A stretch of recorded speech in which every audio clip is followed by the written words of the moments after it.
T-Bird fans, we welcome you to a brand new edition of T-Bird Talk. I'm Cloud County Community College Sports Information Director Toby Nosker. On this week's edition of T-Bird Talk, we will sit down with the head wrestling coach at Cloud County Community College, Julian Smith, as we'll preview the 2025-2026 wrestling season for the T-Birds. The season officially gets underway on Saturday, November 1st, when they head to Iowa to compete at the Luther Hill Invitational, hosted by Simpson College. We'll talk more about that meet and more ahead with Coach Julian Smith today on T-Bird Talk. It's a busy week this week, though, in T-Bird athletics. The Cloud County Community College women's cross-country team is set to compete at the 2025 Kansas Jayhawk Community College Conference NJCAA Region 6 Cross-Country Championships tomorrow in Colby, Kansas. The women will compete in the 5K race at 10:45 a.m., and the men will compete in the 8K race at 10 a.m. The conference will honor the top 15 finishers as all-region athletes, and the top 7 runners in the Kansas Jayhawk Community College Conference West Division will receive recognition. Now, the Cloud County Community College women's cross-country team is currently ranked number 19 in the latest NJCAA Division I Women's Cross-Country National Coaches Poll. It is the third appearance for the T-Birds in the top 25. Cloud County will have 6 runners compete in the conference championships this week. Cloud County last competed October 4th at the 37th Annual Chili Pepper Cross Country Festival in Fayetteville, Arkansas, hosted by the University of Arkansas. The T-Birds delivered 2 top 10 finishes in the Prairie Fire Pepper 5K, led by sophomore Mercy Ngomchop, who finished in 3rd place with a time of 18:04.8. Sophomore Nanta Ube followed closely behind in 6th place with a time of 18:25.1. Freshmen Maureen Jepchurcher and Mackenzie Baker completed the scoring for Cloud County. Jepchurcher captured a 22nd place finish with a time of 19:18.7, while Baker rounded out the scoring by finishing 68th with a time of 20:28.5.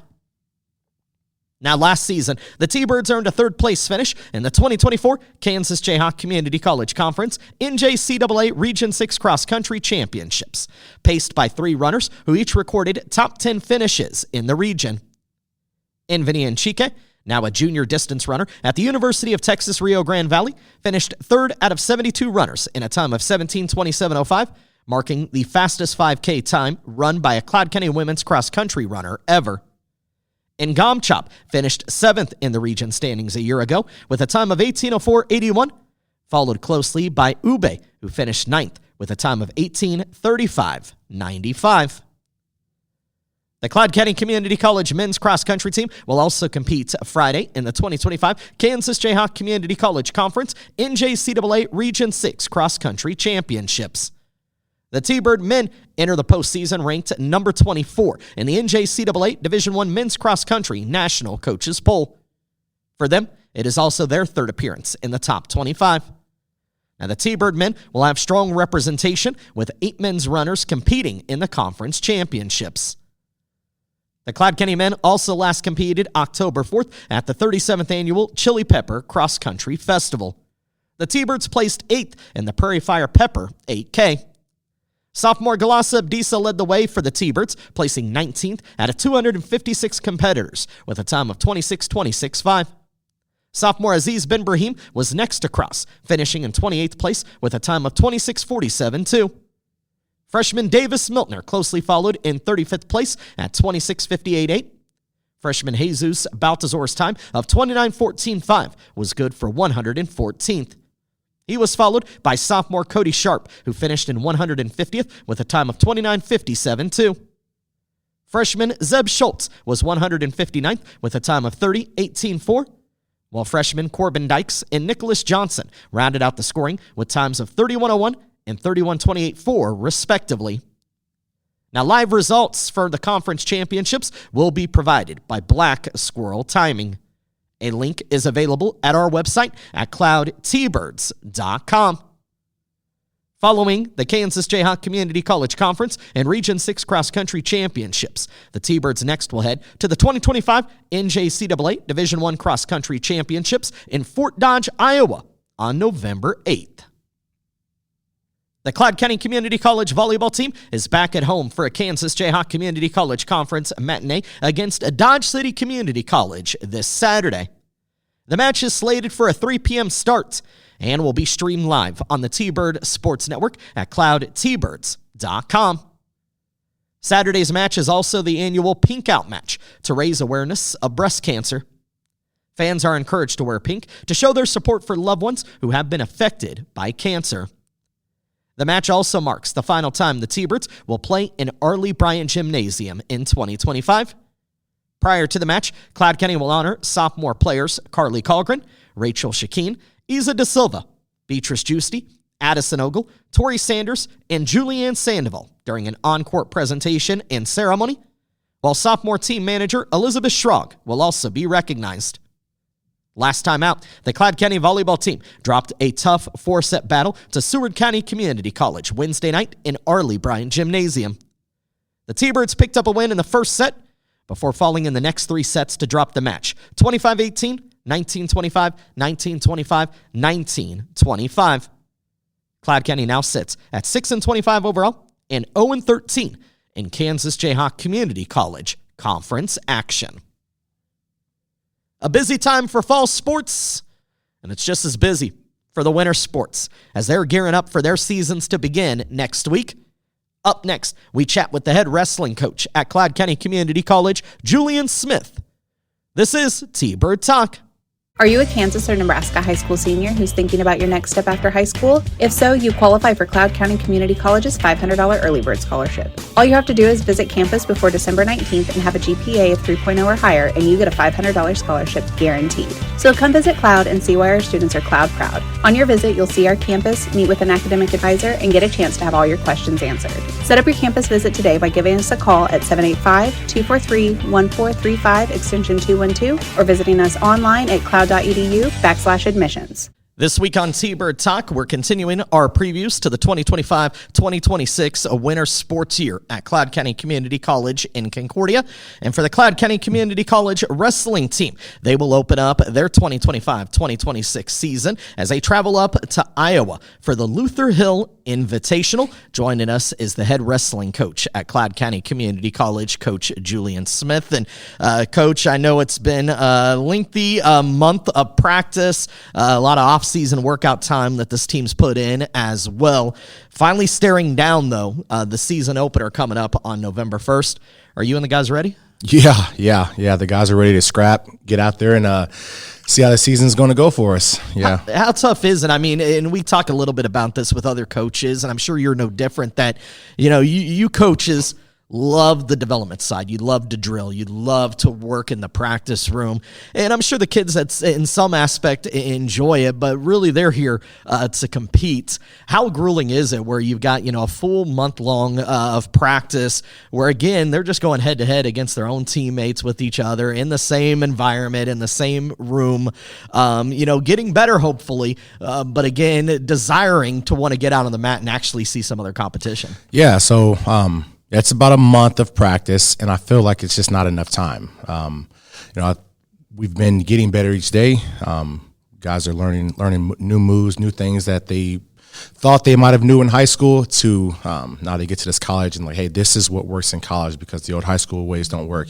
And I feel like a month is just not enough. So it's going to be a nice long track up the hill, up the mountain to get there. But yes, that's us getting to competition. Like you said, the guys have been scrapping with each other nonstop. And it gets a little boring. They're ready to put on a singlet, get out there, headgear, go try to beat up some other kids out there, other schools, and then just kind of see where we're at. And I think this first tournament that we have is going to be a great indicator of seeing, okay, hey, this is where we're kind of we're not great at, or this is what we need to work on, or hey, this is what we're really good at. We'll just keep those reps going. How eye-opening is it for some of those athletes? You said making the adjustment from high school to college where maybe they were one of the top wrestler, if not the top wrestler on their team, certainly at their weight class. Maybe they weren't challenged so much in the practice room in high school for their position. Now they come in and there's other guys that they're competing with internally on their own team. How eye-opening is that for some of your kids? Yeah, for even just our room is, we have on paper, we look dang great. We have a lot of state champions, a lot of multiple-time placers. And again, these kids are coming from the best in their high school where they might not have been beaten ever in their room to now they're getting beat, right? So it's crazy in that aspect, and then you start getting a little bit more adjusted to it and learning wrestling and learning how to get better at the sport to going out and wrestling, the other 50 states that we have, like, oh, this kid's from here, who's also multiple-time state champion, multiple-time placer. So it's always a learning. You're always learning. It's a learning curve, constantly getting better and trying to get up the mountain. Before we talk a little bit about the makeup of this year's team, I want to briefly go back to a year ago and just kind of reflect on last season. And ultimately, you had 4 wrestlers that ended up qualifying to compete at the 2025 NJCAA National Wrestling Championships, which took place in March at the Mid-America Center in Council Bluffs, Iowa. Unfortunately, no placers, kind of a difficult weekend as far as that national tournament was concerned. Now that you've had some time to sit with it, think back, how did you feel like last year went? Yeah, I think it was definitely a rough season, but that kind of gave me the fire to recruit the right kids and recruit most of the kids per weight class. I think last year we dealt with a lot of injuries, not being able to have a full lineup. We ended up having a full lineup towards the very end, but the entire season we had guys with knee problems and shoulder problems and things like that. So where I'm like, hey, well, we're just going to lose this duel, but I want to make sure that you make it to March or make it to February so we can, qualify for the national tournament. So just kind of reflecting back on it, that was definitely not our best showing, which is the fuel to the fire this year. Revamped a lot of different things, talking to Coach C, our assistant, and trying to figure out what's the next best approach. Because last year was not great, so we need to figure it out. So I think we're off to a pretty good start so far. One returner, as far as national qualifiers concerned, that being Micah Cothers, who last year wrestled for you at 184 pounds, recorded a 6th-place finish at the Plains District Wrestling Championships to qualify for the national tournament. Goes 0-2, but it's nice to have some experience at least back from somebody who was able to reach that point. Yeah. Micah he's a competitor. And, he was battling shoulder injuries all last year. He ended up having surgery this summer. He's coming back and he's feeling good. Shoulder's working just fine. And I think Micah last year had 16 pins last year. He was like our pin leader for the team. So, and he's dropping down to 174. So he's a freak athlete. He's super strong. I'm excited to see what he does down there at 74. What's the conversation you have with athletes like him when it comes to shifting in weight class? Is that a them decision? Is that a you decision? Is it mutual? What's that dialogue look like? It'll typically, I allow the guys to choose their weight classes, and then usually the first few tournaments, if things are going great, we'll leave it at that. But if they're going a little rough, then we'll move down. But Micah's a different case. He was probably weighing in like 180 pounds last year and wrestling 184. So, little undersized, but his strength and his speed and skill set helped him out a lot for that weight class. So we talked this summer, and he said, yeah, hey, I want to come back and be at 174 this year. And I was like, let's do it. We'll make it work. So it becomes mutual down the road, but typically I just allow them to do their thing. 8 sophomores, I believe, back from last year. But again, as you said, a season in which a lot of them had to deal with some injuries. You never really had a full roster. So for a lot of them, they didn't go through a full season. And so while they got some mad experience back, they're still looking for some pretty gigantic growth here this year based off where they were last year. Yeah. Sky's the limit for all of our returners. Again, like you said, some of the guys were kind of banged up, so they didn't get that full experience. Some of them got some good matches in and kind of seeing what college wrestling is about. They were freshmen last year, so it's different, right? These kids are state champions, like we said earlier, and the best in the room to, having to dogfight, having a dogfight each match that they go out there. So I think sky's the limit for all these kids that we have for our sophomores, and they're hungry. That's what we're looking for. The one thing about junior college is you go from being the new kid on the block your freshman year to now the elder statesman just 1 year later. What's been the conversation with your sophomores? How much have you leaned on them in the early going? What do you ask them to do as far as showing them the other new faces, the way that you want your program to be, in the practice room, out of the classroom, whatever it is? Yeah, it's you don't have to be vocal, but just lead by example. They know exactly how our season went last year. So I'd had multiple conversations with them throughout the summer and then, of course, getting into August and September about what I expect and what we need to do to avoid the season that we had last year. So show the freshmen the right way, grind, stay on the grind, and just keep getting better each day. Tell me a little bit about this freshman recruiting class. How did recruiting go? And how do you feel about the new kids coming in? Yeah, I think the recruiting class that we have in, I think it went pretty good. We got the people that we were looking for to fill in some of the weight classes of the sophomores that we graduated and moved on to a 4-year. So we have some nice additions to the season. Talking with Julian Smith, the head wrestling coach at Cloud County Community College, as we're previewing the start to the 2025-2026 season for the Cloud County Community College wrestling team. The season gets started coming up November 1st. We'll talk a little bit about the season ahead in just a moment. Tell me a little bit about the early practices. What is it that you're trying to attack? I'm sure a lot of it's conditioning, making sure that they're coming in shape. But tell me a little bit about what it is that you're focusing on and attacking in these first few weeks. Yeah, definitely conditioning. I remember when I first started wrestling, going from a high school match being 6 minutes to going to college and it being 7 minutes. And I remember being just crazy tired. And all of a sudden I look over at the clock and it's still first period and we still have a minute left. And I'm like, oh my God, that extra minute is kind of crazy. So, a lot of conditioning and then just fine-tuning the stuff that they already know, right? They already know how to do high crotches and double legs and sweep singles and things. I'm never trying to revamp your style. I'm just trying to add a few things and try to make it a little bit more efficient. I'm very big on energy efficiency and not taking unnecessary shots and risk and different angles and how to fix those to where we're using less energy and we're getting easier takedowns. So it's just real basic. The first month, even actually getting into November, we're still going to keep it very, very basic. And then around that December, January mark, we'll kind of revamp it up to some real cool stuff. You talk about some of the success and accolades that these kids have coming in. Now that they're in the room with each other, how competitive are they with each other? How competitive does it get in practice? These guys are they talk a lot of crap to each other. They're in there basically beating the crap out of each other. It's great to see because none of these guys are feeling sad about the day. They're like, oh, I finally have someone in my room that can push me, and now I have to get him tomorrow. Like he beat me today, I'm going to get him tomorrow. So it's just going to iron sharpens iron kind of thing there. Now I saw a video though recently on social media that our own college president, Amber Knitchen, had put out, interviewing some of the wrestlers, and she was asking who's the biggest trash talker. You say these guys like to talk, but a number of them said you were the biggest trash talker.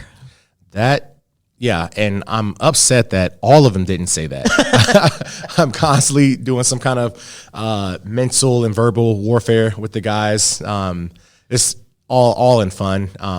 But yeah, then now I'm listening a little bit more to the other guys, and yeah, there's some guys on the team that are kind of getting after it out there. So, somebody else also gave a shout out to assistant coach Braden Clopton as a little bit of a trash talker too. This is your second year now, getting an opportunity to work with Coach Braden Clopton. Tell me a little bit about what he brings to the program, and after a year of finally getting to know each other, work alongside each other, I'm sure you're excited to be able to have an assistant back for a second year. Tell me a little bit about that working relationship and how much better do you guys feel, or how much more comfortable with each other do you feel going into your number two? Oh, yeah, 100%. Coach C, definitely a lightweight coach, and he brings the fire every day in practice. He's all gas, no brakes. He really pushes the little guys and helps them after practice. He helps them before practice. They go and do individuals, during the day.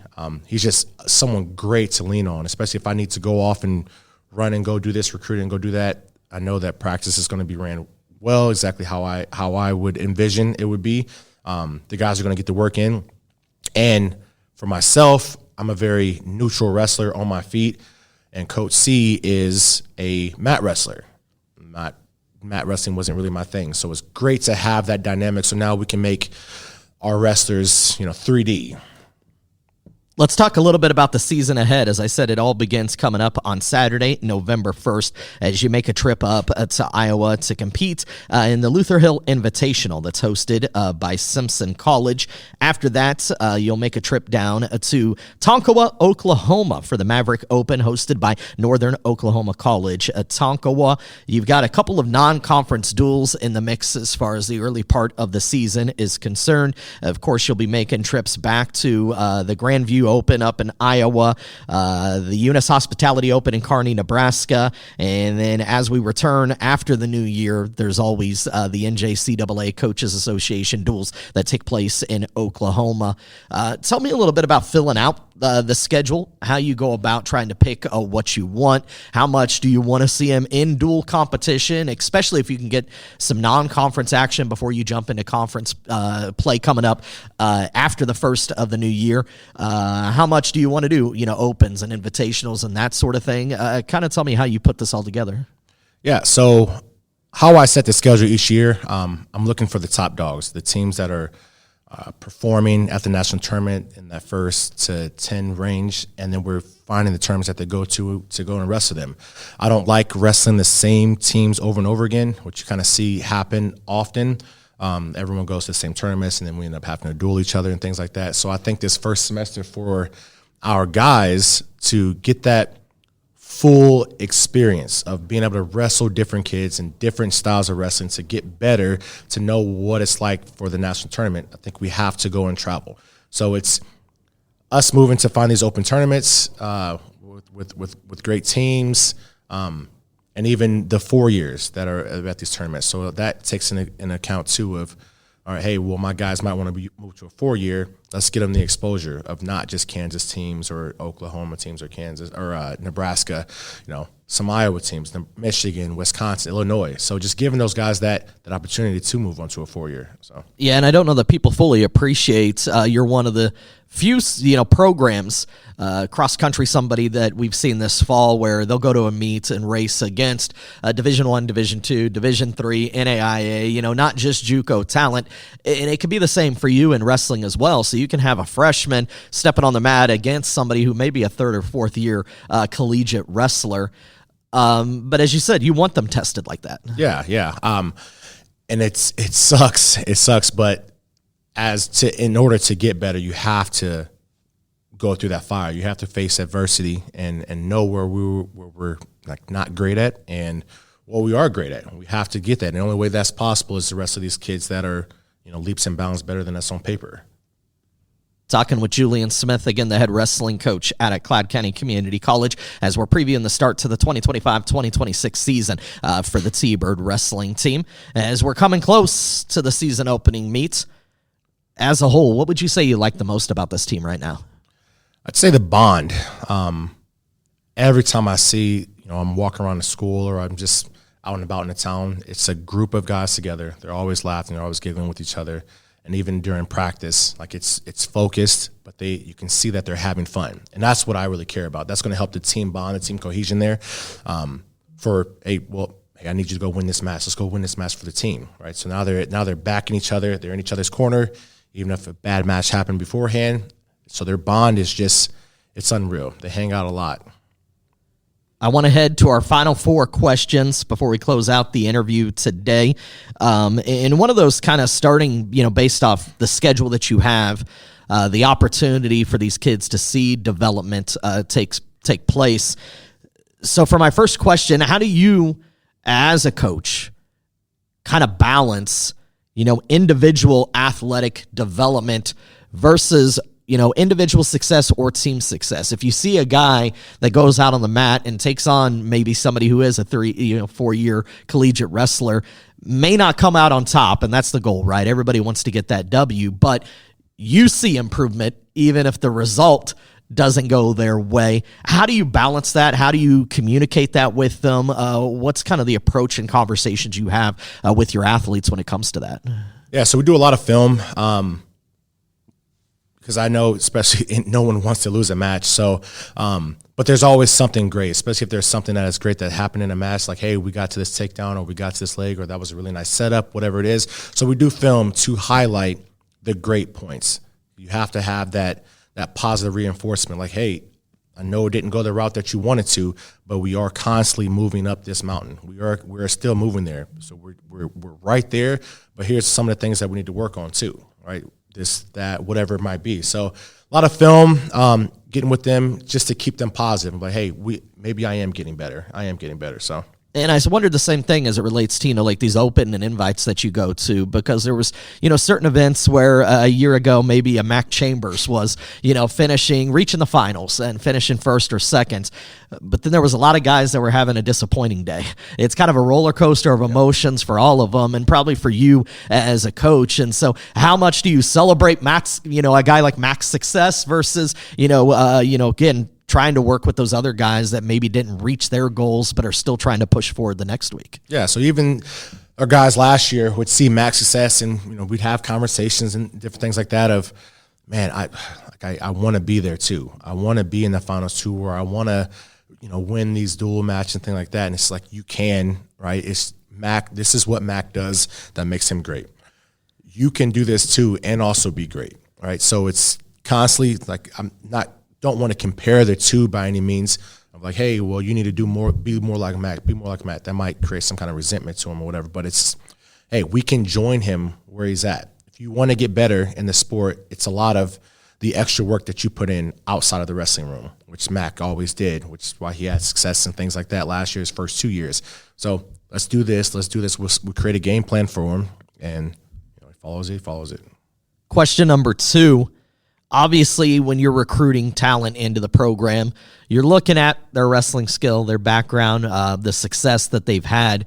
What are the qualities or traits, though, are you looking for when it comes to wrestlers that you want to be a part of your program here? Yeah. So it is mainly how you act after adversity, how you act during adversity. Are you a guy that's going to lay down? Are you guys going to keep fighting to the very end? I really like the people that take third. The people that take third were in contention of being state champions, national champions, whatever it might be. Took a loss some point, whether it's quarters or semis, and then had to wipe their tears off, get back on the mat, and go win for their team. Go get those next team points, the next best thing there. So I'm looking for those kind of kids. Character is really big, right? And integrity. What are you doing outside of practice? So yeah, it's nothing too crazy. I'm big on development, so I will develop you as long as you want to listen and you're buying into the program. You will get better. I thought maybe one of the traits you were looking for is if they have a twin brother, because you may have more twins than anybody. Yeah. Had the Vasquez twins here last year. Now we have the Holguin twins here this year from Garden City. They were joking early on during the summer when they found out that we have 2 sets of twins that, hey, coach, it's us or it's them. It's us or it's them. So, but they get in there together. They bond great too. They're great for practice partners. They're around kind of the same weights and things. So it's good to see that. And it does trip me out often. Question number 3 for you. You're entering your 5th season now as the head coach of the T-Birds. I guess kind of a 2-parter. How do you feel about where the program is 5 years in? And if you look ahead to the next 5 years, where do you want to see this program go? Yeah. So it's each year, the plan, the goal is to always get better. We haven't, last year was definitely a little bit of a rough year, but I do a lot of self-reflecting and what I can do better, whether it's recruiting or whether it's teaching, whether it's pushing the guys that we have, and just getting the right guys in, and just kind of revamping everything. So the first 5 years, I guess, we were having success. We had guys on the podium and doing things, and I felt like for last year we kind of regressed a little bit there. But it doesn't stop. The goal is always going to be the same, always just trying to be better than the year before, and then everything else should take care of itself. We'll get to that national championship. We'll get more people on the podium. We'll get a national champion under my belt. The next 5 years, same goal, same thing. Keep creating a culture that kids want to be a part of. That's the main thing that I'm looking for. Whether we have the great accolades and things like that, but just a place where kids like, hey, I'm comfortable with Cloud. I want to be there.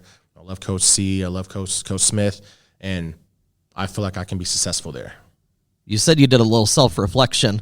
I had a similar conversation with Coach Pugh last week on the podcast, and coming out of his first season, what did he learn?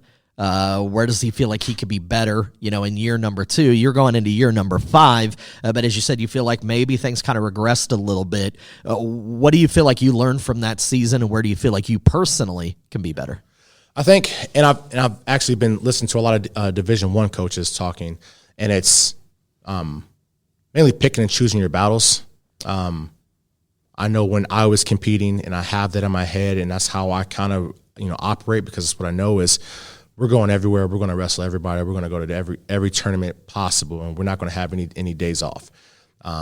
So even for this season, we're not having anything during finals week, or we're not. We'll limit practice for Thanksgiving week. Whenever the guys are gone. So giving the guys a little bit more break. Not going to necessarily flood our schedule with a lot of competition, especially D1, like up in Iowa State with Kevin Dresser. He says some of his guys are injured, and he knows by March they'll be fine. So it's kind of we'll plug them into spots for seeding purposes. We'll put them where they need to be, but we're not going to wrestle everything. We don't need to. So kind of keeping it like a cap on everyone. I think that's one of the big things, because last year we wrestled a lot. To different tournaments, we dueled a lot, and then the more you wrestle, the more injuries happen. So it's kind of picking and choosing my spots, revamping our workouts, not going so hard out the gate for practices where I'm like, we're just going to go in there, we're going to wrestle live a lot, we'll do a little technique. So now we're kind of dialing back, and it's like, hey, I know the guys are really wanting to wrestle live a lot, but let's get better at wrestling. Let's do a lot of technique things so we can kind of avoid those injuries. Final question for you. One thing that will be different this year is you have 2 tri-duels on the schedule, not just one at home. You get 2, actually. Now, one of them's non-conference. You had to add to the schedule. But you make a lot of road trips, spend a lot of time and miles and, being away from home. How excited are you, the fact that, hey, not just once, but twice you're going to be able to be on the home mats? Yeah, I think, and this year should have been 3. We should have had a single duel. Conference did whatever they had to do or whatever. So, but I'm excited, even last year walking around in town, they're like, oh, you guys only have one. And I was like, yeah, I tried to work on getting extra teams to come up and duel us. Some people that owe us favors, but it just didn't work out that way. So just having 2 there, having to be able to have 4 duels here at home, is great. It's going to be great for the community. Because the sad reality is not everybody can fill weight positions, right? And so even if you only have 1 or 2 duels, it doesn't mean everybody actually gets a chance to wrestle at home either. And so if you can add a few more matches and a few more duels, hopefully that at least gets them one shot, if not more, to be able to get on the home mat. Yeah, and I think what bothers the guys even more is them having to make weight and not have a match. So we try to limit that as much as possible. Like, hey, at least one of these teams should have a 165 or 174 pounder. So I'm thankful for the tri-duels and getting them in there, and it just makes for a fun event. The season gets underway November 1st as the T-Birds travel to Iowa to take part in the Luther Hill Invitational that's hosted by Simpson College. Coach, we appreciate your time. Thank you for being here. All right, thank you. Are you a Kansas or Nebraska high school senior who's thinking about your next step after high school? If so, you qualify for Cloud County Community College's $500 early bird scholarship. All you have to do is visit campus before December 19th and have a GPA of 3.0 or higher, and you get a $500 scholarship guaranteed. So come visit Cloud and see why our students are Cloud proud. On your visit, you'll see our campus, meet with an academic advisor, and get a chance to have all your questions answered. Set up your campus visit today by giving us a call at 785-243-1435 extension 212 or visiting us online at cloud.edu/admissions. My thanks to Cloud County Community College wrestling coach Julian Smith for being our guest this week on T-Bird Talk as we preview the start to the 2025-2026 wrestling season at Cloud County Community College. And for the T-Birds, it begins Saturday, November 1st as they travel up to Iowa for the Luther Hill Invitational hosted by Simpson College. The Cloud County Community College women's and men's basketball teams are also gearing up for their 2025-2026 seasons.